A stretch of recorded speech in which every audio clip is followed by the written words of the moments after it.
ஒரு மனிதன் தன் மேல தனக்கே கண்டிப்பா இருந்தான்னு வச்சுங்களேன், அவன் வாழ்க்கையில் நிச்சயமா வெற்றி மட்டும்தான் அடைவான், வேற எதுவுமே அவனை நெருங்காது அப்படிங்கறத நல்லா உணர்ந்துங்க.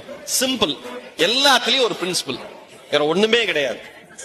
நான் எப்பயுமே சொல்லுவேன், குறைகளை மறைக்க போராடாதீர்கள், குறைகளை மறைக்க போராடாதீர்கள், குறைகளை குறைக்க போராடுங்கள். வாழ்க்கை சூப்பரா இருக்கும்.